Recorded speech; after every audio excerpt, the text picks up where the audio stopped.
Olá, pessoal! Uma boa tarde para todo mundo que está aí ao vivo acompanhando a Campus Party e um bom dia, boa tarde ou boa noite para quem estiver assistindo a nossa gravação. Sejam bem-vindos a mais uma Campus Party aí, bem-vindos às campuseiras e os campuseiros do passado, que já participaram várias vezes, bem-vindos também se você é um novo campuseiro. Hoje a gente está aqui no palco do Green Deal para falar sobre o assunto Reboot the World, né? Que é reiniciando o mundo. Então, eu sou a Laura, eu sou engenheira ambiental, trabalho como consultora de energia e sustentabilidade na Schneider Electric. E hoje a gente vai falar sobre como evitar um desastre climático. Esse título pode parecer um pouco assustador, né? Porque ele já assume que a gente está indo em direção a um desastre climático. E é isso mesmo. Se a gente não fizer nada, a humanidade está caminhando para um desastre climático. Mas hoje a gente está aqui para falar não se vamos ou se não vamos. Então, o que vocês não vão ver é uma discussão se mudanças climáticas são importantes ou não, se vamos chegar nesse resultado ou não. Estamos assumindo que sim. Se a gente não fizer nada, a gente vai encarar um desastre climático. E o que a gente sim vai ver hoje é um plano de como a humanidade pode usar as ferramentas que a gente já tem hoje e o que ainda precisa ser desenvolvido para a gente não chegar em um desastre climático. Então, é um plano. E quem inventou esse plano, na verdade, é esse senhor aí, Bill Gates, né? Várias pessoas conhecem. Bill Gates, sim, gente, do computador, da Microsoft. Se vocês lerem o livro, vocês vão descobrir que ele se meteu aí nesse assunto de mudanças climáticas meio que por um acaso, mas é um assunto que ele está focando muito agora, aos 75 anos de idade. E ele escreveu esse livro aí que tem esse mesmo título, Como Evitar o Desastre Climático. Foi publicado no comecinho desse ano, então é um conteúdo super fresquinho. E hoje eu vim aqui para compartilhar com vocês um resumão desse livro, um resumão desse plano, certo? Esse plano tem 12 capítulos, 12 livros. A gente vai ver um mega resumo do que tem em cada um desses capítulos.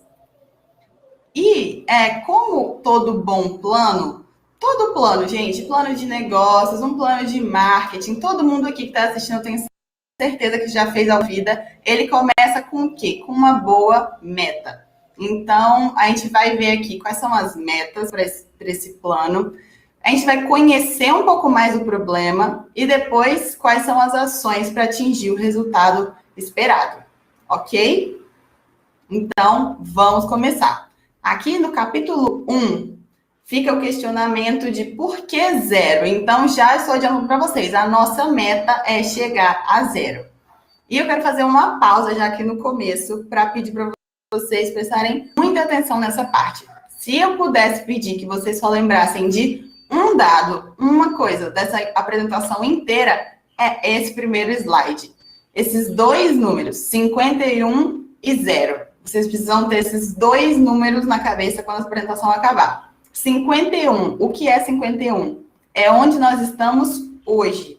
51 são 51 bilhões de toneladas de gás de efeito estufa que a gente lança como humanidade, nosso planeta, na atmosfera. 51, onde estamos hoje. 0, onde queremos chegar. Se quisermos evitar um desastre climático, temos que passar de 51 a 0 em apenas 30 anos. Então, nosso plano já começa com uma meta bem ambiciosa, que é sair 51 bilhões para 0 até 2050. Essa é a nossa meta. Laura, quem disse isso? Quem disse que a nossa meta é essa? Quem disse é a ciência do clima. Então, hoje a gente não vai discutir a fundo sobre a ciência do clima e por que a gente precisa chegar nesse cenário, mas já é aceito cientificamente, com grandes níveis de certeza, que a gente precisa chegar nesse cenário para evitar consequências desastrosas para as pessoas que vivem no planeta. O que eu quero que vocês prestem atenção hoje são essas 3 linhas. Então, no gráfico da direita, a gente está vendo que existem 3 linhas de 3 cores diferentes. Tá? Esse gráfico mostra as emissões globais de gás de efeito estufa.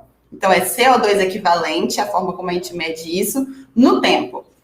Na linha vermelha, é o cenário onde a gente não faz nada, onde a gente continua como a gente está indo hoje, vamos chegar num aquecimento de 4 a 5 graus no planeta. As linhas azuis do meio são um cenário que as nossas promessas de hoje estão nos levando a um aumento de 3 a 3,5 graus.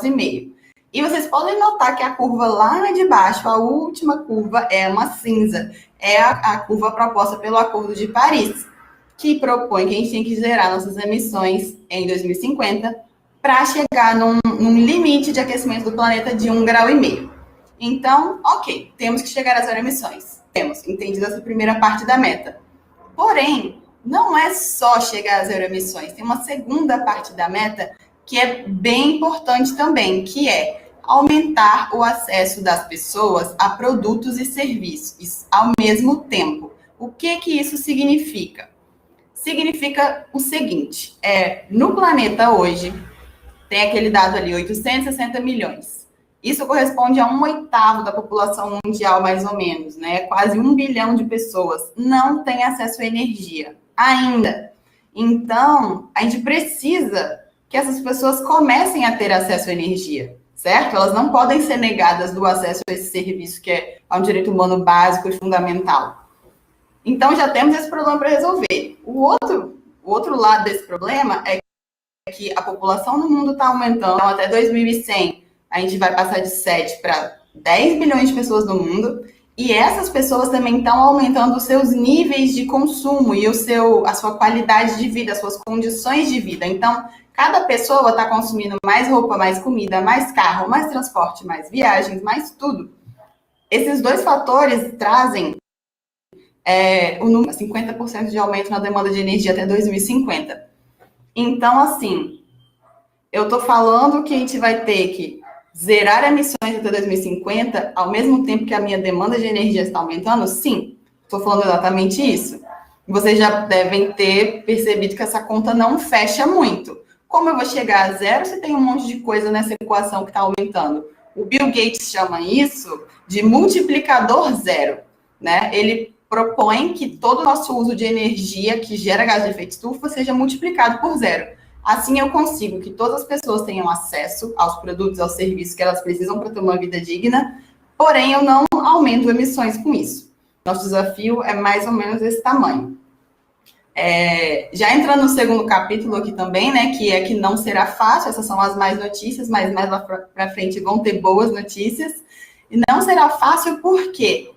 Porque emissões de combustíveis fósseis estão por toda parte e a gente não se dá conta.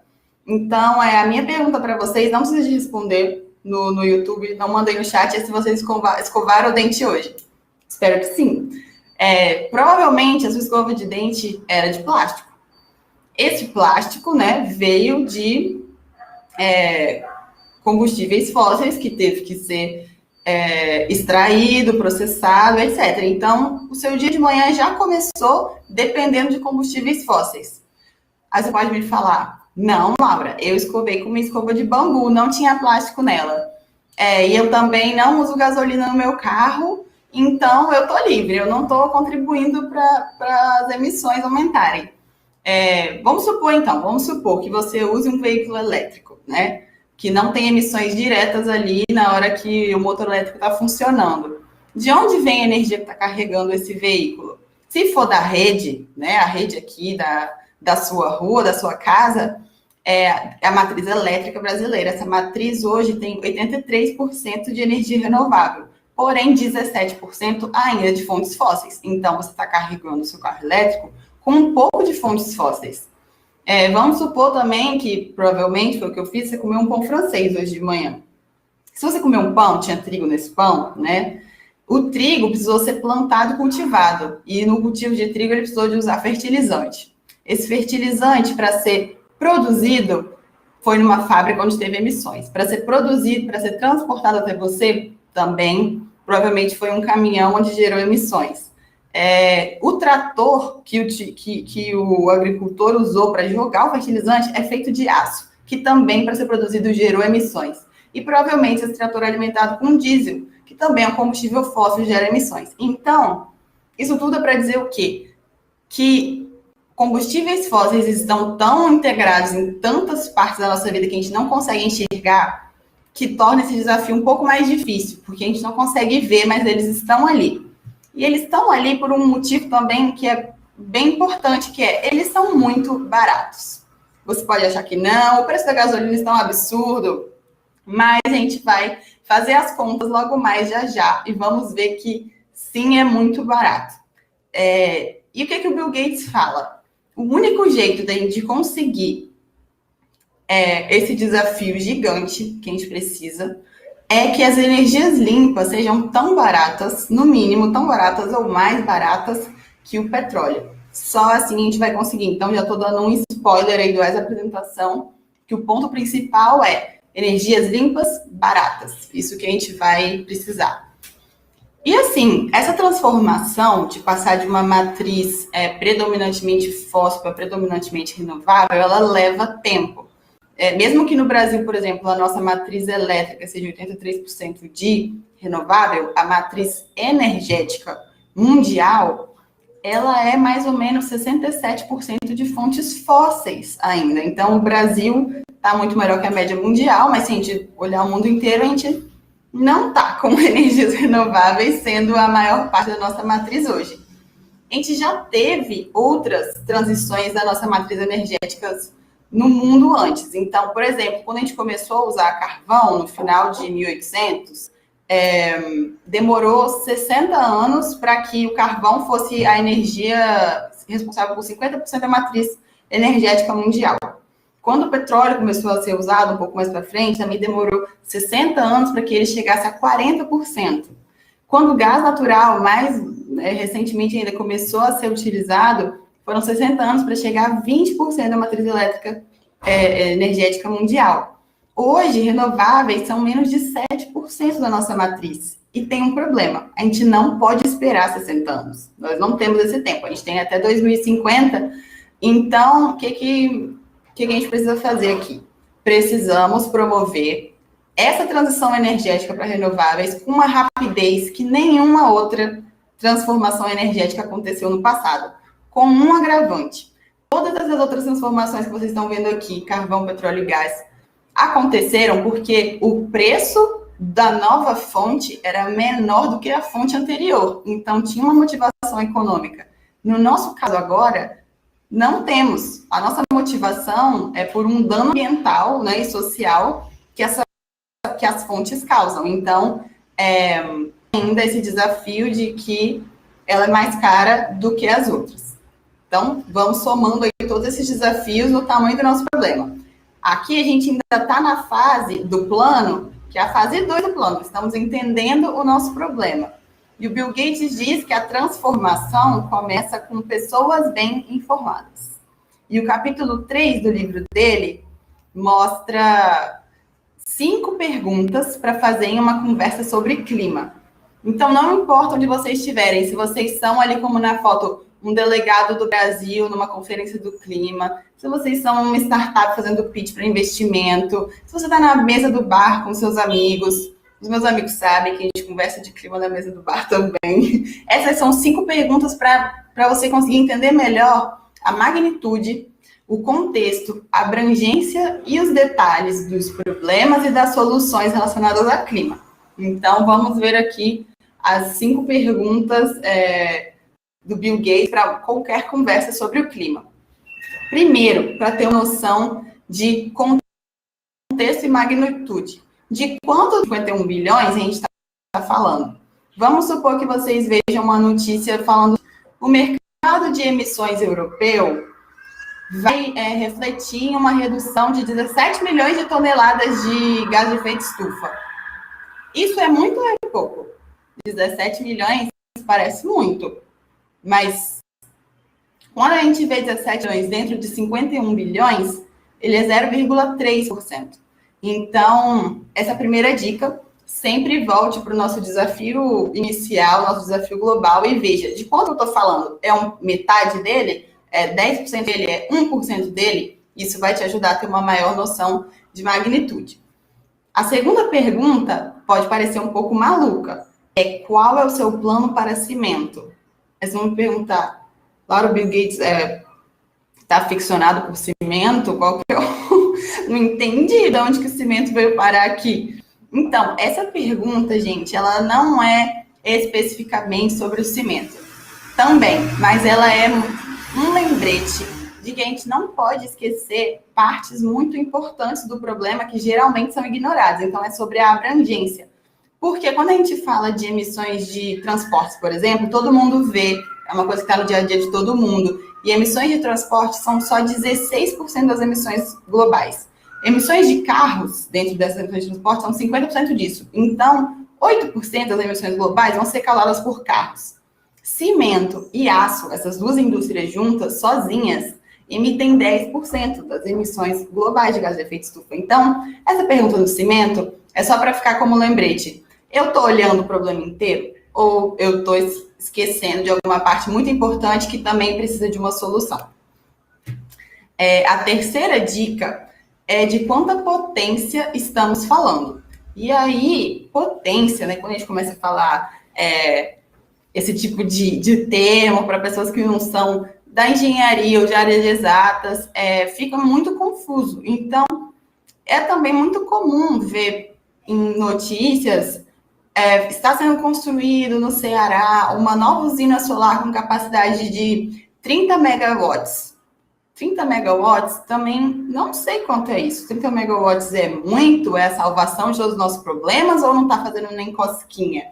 Então, aqui tem um guia para vocês identificarem mais ou menos quanto de potência que nós estamos falando quando a gente fala os seguintes números, tá? E só lembrando que essa unidade de medida, né, o watt, é joules por segundo. Joules é uma medida de energia. Então, quando a gente está falando de watts, a gente está falando de energia por segundo. Para vocês terem uma noção aqui do maior para o menor. No mundo, a gente consome globalmente 5.000 gigawatts, 5.000 bilhões de watts. Um país tão grande quanto os Estados Unidos, não vão ser para todos os países, mas um país tão grande quanto os Estados Unidos, consome 1/5 quase da energia mundial, é na ordem de 1.000 gigawatts. Numa cidade grande como São Paulo, por exemplo, aí já está na ordem de 1 gigawatt. Uma cidade pequena, na ordem de 1 megawatt.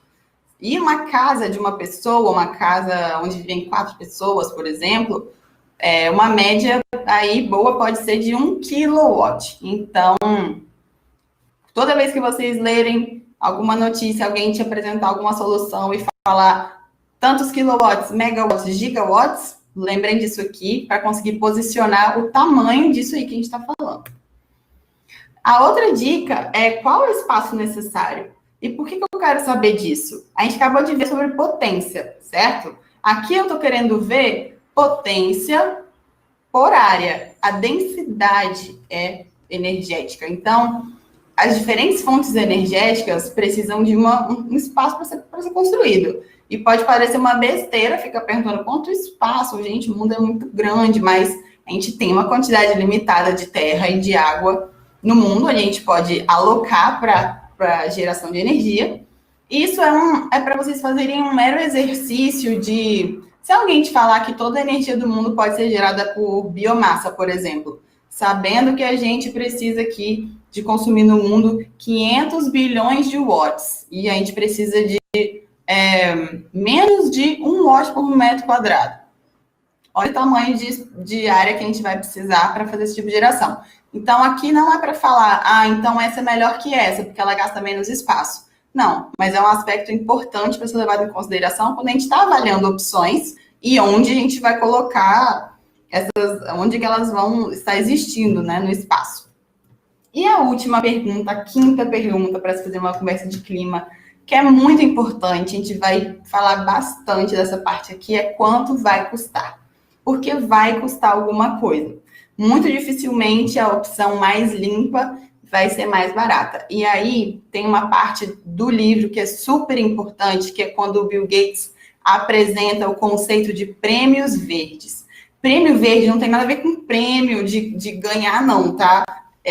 O prêmio, da forma como ele utiliza, é um valor que está sendo pago a mais. Então, o prêmio verde é o valor que está sendo pago a mais no preço de um produto ou de um serviço, porque ele é zero emissões ou emite menos comparado a outro. Então, aqui na imagem, a gente pode ver o custo atual de um produto X, é aquele tamanho ali. E o custo desse produto zero emissões, ele tem um acréscimo. Então, esse acréscimo é chamado de prêmio verde. Em alguns casos raros, o prêmio verde é negativo. Então, o custo da solução mais limpa é menor, né? E vocês podem pensar, por que essa solução ela já deve estar toda implantada em todos os lugares? Então, se ela é mais barata. E nem sempre. A gente vai ver que nem sempre também a solução mais sustentável, mais barata está sendo aplicada. Por que é importante esse tal de prêmios verdes e comparar isso entre as diferentes soluções? Porque, como eu falei lá no começo, a gente precisa que o prêmio verde seja tão baixo que qualquer lugar do mundo vai escolher alternativas zero emissões. A gente precisa que a Índia escolha, que o Brasil escolha, que a Malásia escolha, que a Austrália escolha, que todos os países do mundo tenham condição de pagar por isso. Então, o Bill Gates fala o seguinte também, que para os prêmios verdes muito altos, quem tem que adotar primeiro são os países ricos, porque, afinal, são os que emitiram mais já até hoje, têm mais responsabilidade, têm mais dinheiro, eles têm que bancar com isso, para que eles gerem um ciclo virtuoso de baixa desses prêmios verdes e os outros países mais pobres, de renda média e baixa renda, consigam adotar também. Então, aqui eu trouxe 2 exemplos de como funcionam os prêmios verdes, um para hambúrguer e um para combustíveis de aviação.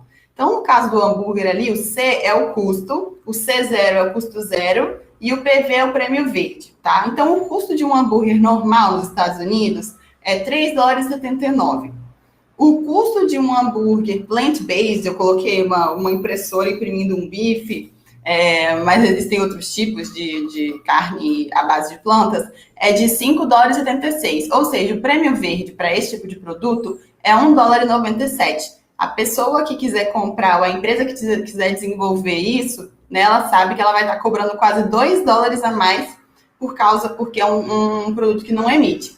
No caso de combustíveis de emissões, que é o que o Bill Gates compra só esse tipo de combustível para os aviões e os jatinhos particulares dele.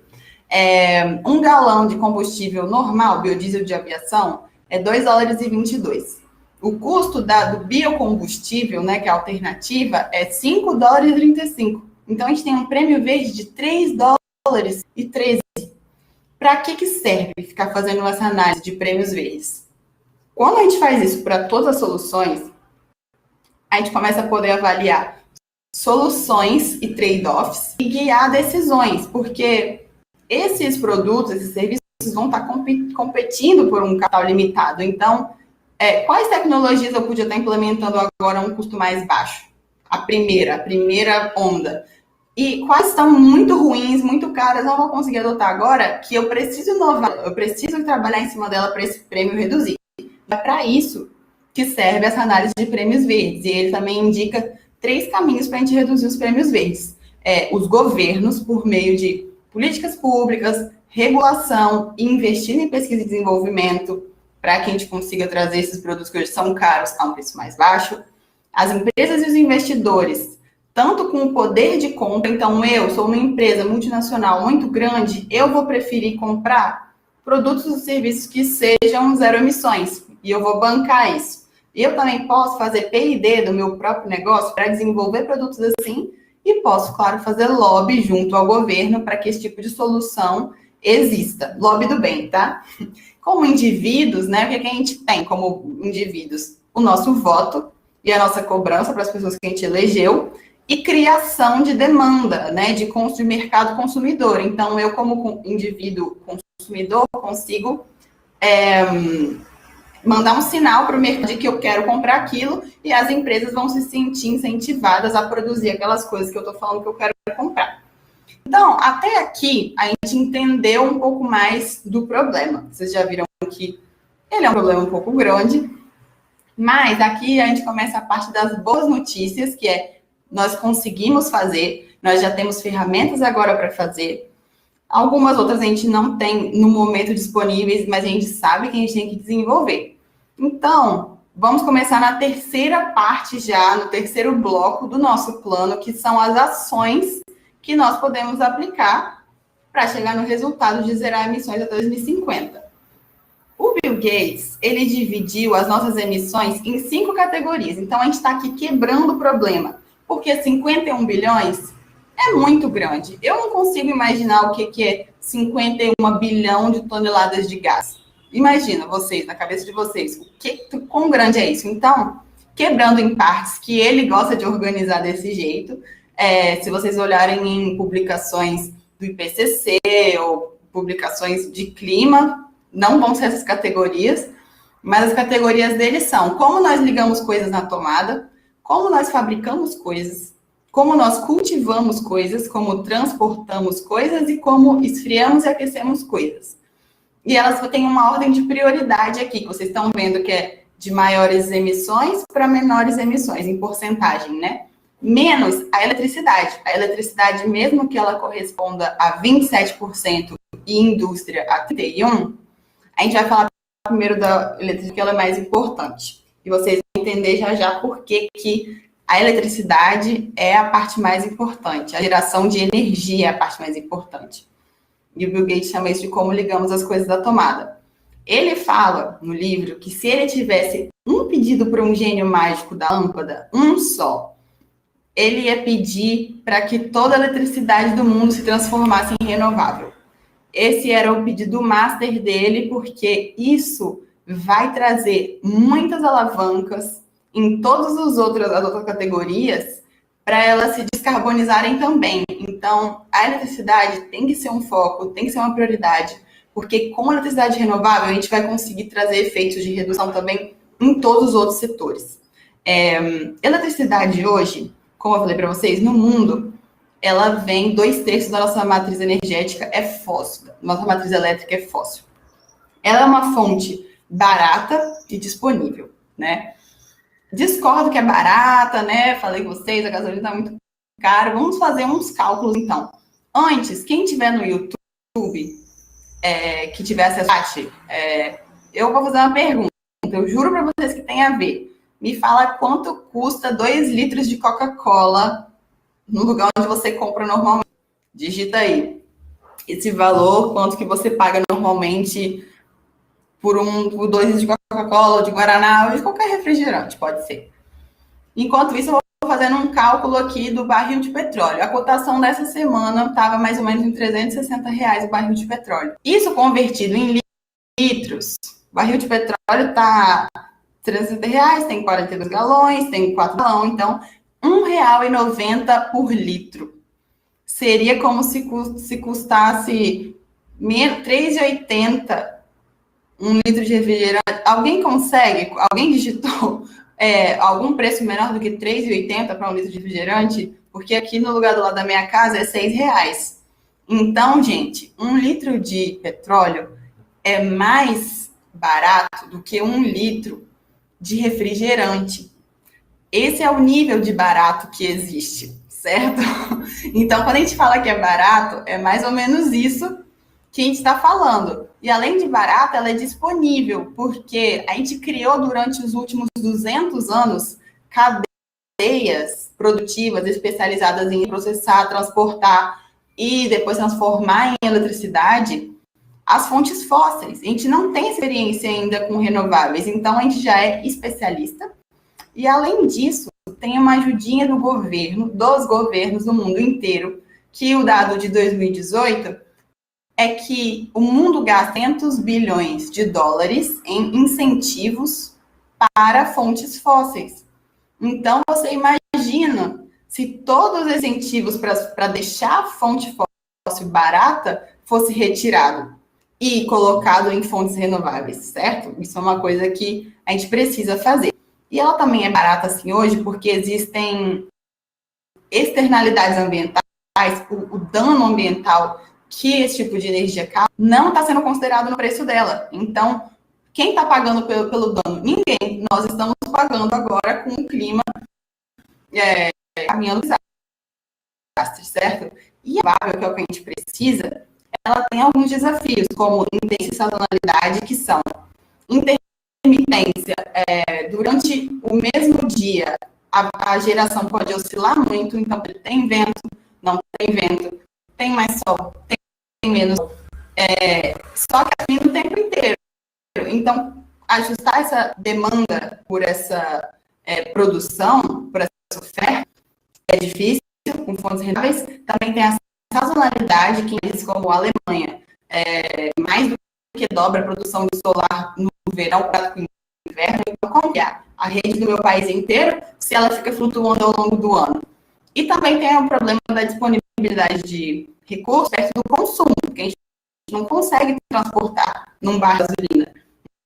Então, como que eu vou fazer energia? Eu só tenho um rio para gerar hidro naquele lugar. Eu só tenho disponibilidade de Vênus, condições ideais naquele lugar. Como eu vou fazer isso estar perto de onde as pessoas estão consumindo? Então, são esses os desafios que a gente tem que fazer essa transformação. E aqui são as 4 soluções, ações que o Bill Gates traz para como resolver esse problema. Começando por eficiência, então, o melhor megawatt, o mais limpo de todos, é aquele que não foi consumido, nem foi gerado, não foi distribuído, não foi consumido. Então, em ações de eficiência é o primeiro. Segundo, eletrificação, né? Trocar o que ainda é um combustível ou outro, um gás, alguma outra coisa por elétrico e descarbonizar essa eletricidade. Então, não adianta nada se eu só, por exemplo, troco uma empilhadeira a diesel por uma empilhadeira elétrica. Mas eu estou pegando a energia da rede que está usando lá carvão para gerar essa energia. Então, eu preciso usar a minha rede elétrica. E isso ele propõe fazer eólica, solar, nuclear, geotérmica, e quando não for possível, instalar captura de carbono para pegar o que foi emitido ali naquele momento, numa termoelétrica, por exemplo, e já imobilizar na mesma hora, então dali não vai ter uma emissão líquida. E além disso, ele propõe também armazenamento, porque como a gente viu, tem aquele problema de dualidade intermitente de soluções de armazenamento para trazer instabilidade para essa rede. O segundo capítulo, né, de emissões é como fabricamos as coisas. É a indústria, que é 31%, é a melhor fatia de todas. E o que está sendo produzido para resolver o problema na indústria? Eu falei para vocês que ia acontecer com a cidade limpa. A cidade limpa vai alimentar os processos industriais. Então, uma solução para como fabricamos as coisas é usar a eletricidade limpa, processos industriais bem mais limpos e, de novo, captura direta de carbono. E essa captura direta de carbono aqui, só para dar um pouquinho mais de detalhe do que ela é como se fosse um filtro imenso que vai filtrar o ar da atmosfera, vai deixar passar tudo, menos o carbono. Ela vai formar, esse equipamento vai transformar de gás para algum outro estado ou para ficar muito úmido e vai deixar ele imobilizado por milhões de anos, onde ele não vai para a atmosfera. É isso. E tem um outro bem grande, 20%, que é como cultivamos as coisas. E, gente, tem mais carbono no solo do que na atmosfera hoje. Então, quando a gente mexe com o solo, né, a gente interage com o solo, a gente pode, sem querer, fazer com que esse carbono seja do solo atmosfera. Então, isso é uma coisa que a gente não quer que aconteça. Por isso que uma das soluções do manejo de solo, né, técnicas de manejo para evitar isso, também como cultivar, né, a gente está falando de plantas e de animais, né, no caso de plantas, reduzir o uso de fertilizantes, porque os fertilizantes hoje são produzidos pelo anterior que a gente viu, pela indústria, e tem muitas emissões ali também. Então, reduzindo o fertilizante, a gente reduz isso daqui dessa parte. Desenvolver tecnologias plant-based, ao invés de animal-based, então, o hambúrguer de planta, por exemplo. E ele também fala que os países ricos têm que mudar de hábito, que os países pobres não têm que pagar esse pato, que eles estão lutando para conquistar muitas coisas e quem vai ter que ter mudança de hábitos para comer hambúrguer de planta, por exemplo, vai ser os países ricos, que têm dinheiro para pagar por isso e que são os culpados pela maioria das emissões também. E ele também propõe melhoramento genético de animais, porque metano é emitido nos rebanhos hoje, principalmente bovino, por meio de um e a outro. Então, ele propõe modificar geneticamente esses animais para que eles não façam mais essas emissões tão grandes no metabolismo. A próxima categoria é como transportamos as coisas. Isso representa 16% das 51 bilhões de toneladas. O Bill Gates divide as propostas aqui em duas partes separadas. A primeira parte tem a ver com eletricidade e a segunda parte tem a ver com combustíveis líquidos, que ele chama. Combustíveis parecidos com a gasolina, parecidos com álcool. Então, na parte de veículos elétricos, temos que aumentar a nossa frota de veículos elétricos no mundo e, junto com isso, eletricidade limpa. Não adianta abastecer seu carro se não for com uma eletricidade 100% de fonte renovável. Porém, tudo que não for possível eletrificar, os transportes que não forem possíveis eletrificar, ele defende que a gente tem que desenvolver combustíveis líquidos alternativos, como biocombustíveis e os eletrocombustíveis. E aí, os eletrocombustíveis são combustíveis onde eu vou misturar CO2 com hidrogênio e eu vou montar um hidrocarboneto, eu vou sintetizar um hidrocarboneto. Então, o hidrogênio é obtido a partir de eletrólise com energia renovável e o CO2 é tirado do ar. E aí, juntando essas duas coisas, eu tenho um combustível sintetizado que é chamado eletrocombustível. Por último, a menor categoria de todos aqui, sendo como a gente esfria e esquenta todas as coisas. Isso, principalmente, estou falando aqui de um edifício, do meu ar-condicionado, do meu ventilador, nos lugares onde é mais frio, da minha calefação. Quais são as propostas aqui para essa categoria? Eletrificação, então, substituir, por exemplo, sistemas de aquecimento por sistemas de aquecimento elétrico. Segundo passo, eficiência energética nas construções. E isso é muito conectado com aquele último ponto ali, que é políticas públicas que incentivam. Porque em muitas cidades, estados e países, nem tem uma regulação que exija que os edifícios sejam... Então, no Brasil, a gente está avançado, a gente tem esse tipo de regulação para equipamentos, é obrigado a mostrar aquela imagenzinha ali que vocês estão vendo, figurinha, o selo da eficiência. Mas em muitos países não. Então, o governo precisa incentivar que isso exista para que as pessoas comecem a pedir e fazer. E, do mesmo jeito como foi nos transportes, combustíveis limpos para tudo que não puder ser eletrificado, Outros tipos de combustíveis, como os biocombustíveis. E aqui, nós terminamos a parte de avaliar as partes do nosso problema e o que aprendemos até aqui. Que é um problema complexo, já sabemos disso, envolve todas as atividades humanas. Então, tudo que acontece no seu dia, em algum momento, emergência é identificar o que está acontecendo, porque em muitos lugares acontece o dano e as pessoas não ficam sabendo nem 5 minutos antes, elas só ficam sabendo na hora que a água entra dentro da casa dela, por exemplo. Então, tem sistemas de aviso, de retirada de pessoas, de como reagir a isso, gestão de crise, Então, como lidar com isso no momento que está acontecendo. E a terceira, recuperação. Depois que acabou esse evento, esse desastre, como restabelecer serviços básicos para as pessoas e que tipo de seguro eu posso fazer. Pode não ter uma redução em 10 anos, nos primeiros 10 anos, mas eu vou estar totalmente preparado para nos outros 20 anos que tem uma redução abrupta.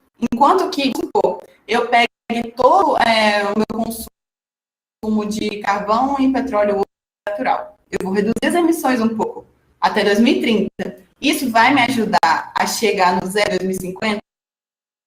Provavelmente não. Então, ele bate nessa tecla de que é longo, é 2050, e que a meta é zero. Reduzir não adianta. A única meta possível é ficar no zero, certo? E aqui sim, chegamos no último capítulo do livro também, que se fazer. Então, você pode estar se perguntando aí agora, depois de assistir tudo isso, o que eu aqui, estou sentadinho aqui do outro lado da tela, posso fazer também a esse respeito. E ele propõe no livro também 3 grandes tipos de ações que as pessoas podem tomar. A primeira, como consumidor, como indivíduo, é a demanda por produtos e serviços zero emissões. Então, você falar que você quer consumir, você Nem que seja mentir, gente. Você fala assim, eu não tenho poder de compra para bancar. Começa a perguntar. Quando você for alugar um apartamento, pergunta qual é o tipo de sistema de eficiência energética que tem aqui. Pelo menos pergunte. Mesmo que depois tenha condições de pagar o prêmio verde, você consegue gerar essa demanda. Ou com os prêmios verdes bem pequenininhos que você consegue pagar, você pode começar a gerar demanda. E isso vai aquecer o mercado, naturalmente, fazer que existam mais soluções para isso. Assim, como cidadão, pode votar e cobrar as pessoas de quem você votou. Então, pesquise o que os candidatos estão propondo no quesito clima, né, e emissões.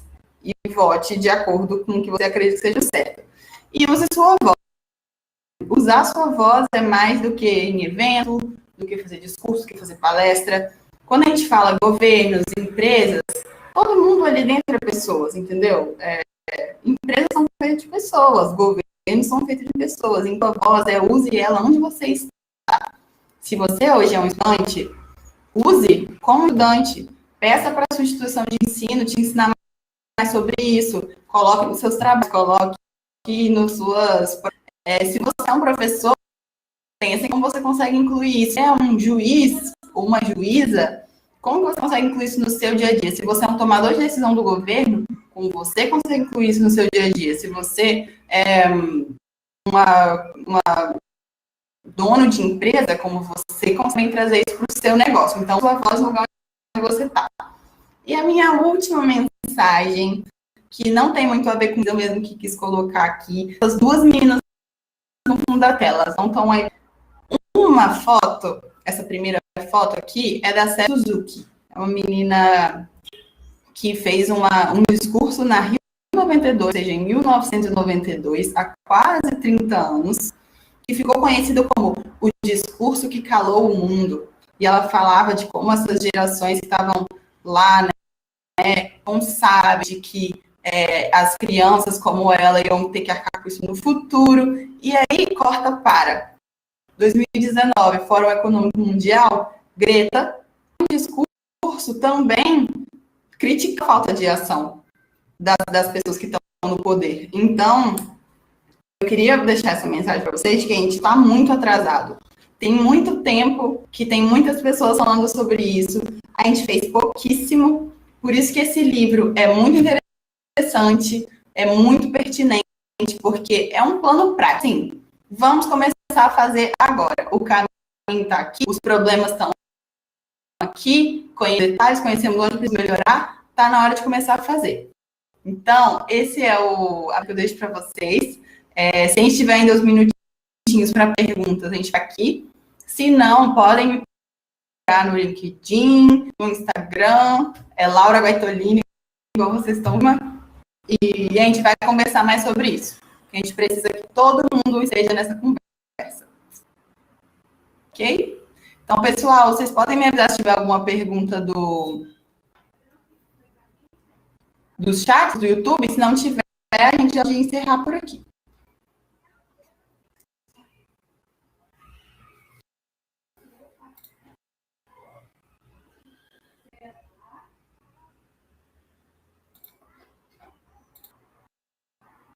Não temos perguntas por agora, gente. Muito obrigada por todos que participaram ao vivo, por todos que assistiram depois da gravação. Continuem conferindo todas as programações aqui do palco e dos outros palcos, ok? Nos vemos já. Tchau.